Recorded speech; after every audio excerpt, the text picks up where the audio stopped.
তো good evening নাকি? তো গুড ইভিনিং, শুভ সন্ধ্যা গাইস, শুভ সন্ধ্যা। তো আজকে একটা নতুন ভিডিও নিয়ে চলে এলাম, ব্লগ ভিডিও।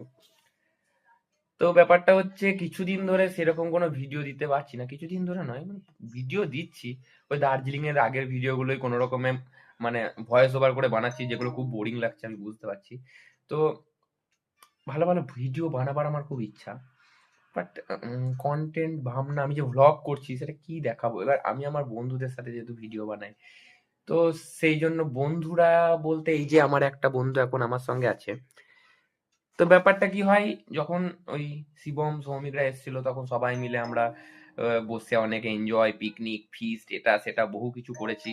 তারপর তো জানো, ঘুরতে যাওয়া, এই করা সেই করা। তো বাড়ি থেকে তো এখন প্রচুর বকছে, মানে এখন বাড়ি থেকে বেরোনোই যাচ্ছে না, কলেজের নাম করেও বেরোতে পারছি না। এরকম একবার ব্যাপার হয়ে গেছে না। বাড়িতে আমি কলেজ যাচ্ছিলাম।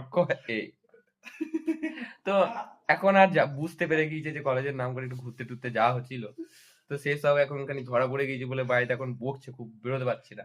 সেই জন্য বন্ধুদের সঙ্গে সেরকম ভিডিও বানানো হচ্ছে না।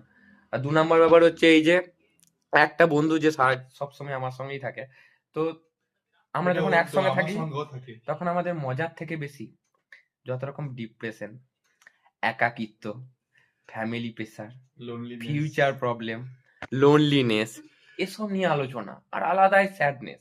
আর যখন একসঙ্গে থাকি তখন তো রোস্ট করা, এই করা সেই করা, এটা সেটা নিয়ে কথা হয়। তখন এসব ভুলে যাই আমরা। হ্যাঁ, তখন এসব ভুলে যাই। এসব ভুলে যাই, তখন লাইভের এনজয়। কিন্তু যখন দুজন থাকি না, যখন বন্ধুরা দুজন থাকি, তখন আমাদের মধ্যে সেই আলাদা রকমের কথাবার্তা, আলাদা চিন্তা ভাবনা, সেই স্যাডনেস, লোনলিনেস, যেটা কিছুদিন ধরে আমরা, মানে আমি বিশেষ করে ফিল করছি। মানে সারাদিন বাড়িতে আছি, বইটা নিয়ে বসছি, 1,500 রিলস দেখছি, প্লাস একটা একাকিত্ব, মানে পাস্টের কিছু জিনিস মনে পড়ে যাচ্ছে, যেগুলো হয়তো 11-12-এ ঘটিয়ে এসেছিলাম, তারপরেও ঘটিয়েছিলাম, এরকম মানে অনেক কাছের বন্ধুদেরকে মিস করি যারা ছেড়ে চলে গিয়েছে। কি রে গোপাল, তাই তো? হ্যাঁ, মিস করিস তো? কাউকে মিস করিস না? তো এই কারণে একটু একাকিত্ব লাগে এখন, আর সেজন্য ভালো লাগে না, তাই ভ্লগে এই ব্যাপারটা তোমাদের সাথে শেয়ার করলাম। মনটা একটু খারাপ খারাপ করে। তো নেক্সট আবার কিছুদিন পর আবার ঠিক হয়ে যাবে আশা করছি। সেই গোল্ডেন ডেজ গুলো আমাদের 11-12 হ্যাঁ, স্কুল লাইফের ওর ব্যাপারটা তো বটেই, বাট আমি স্পেশালি কি বলতে চাইছি বুঝতেই পারছো তোমরা। হ্যাঁ, সবাই বুদ্ধিমান। তো ঠিক আছে, আজকের ব্লগটা এটুকুই, তোমাদের সাথে একটু আমার ইমোশন ফিলিংস শেয়ার করলাম, যদিও ভালো করে শেয়ার করতে পারলাম না, কারণ 3 মিনিটের বুঝতে পারছো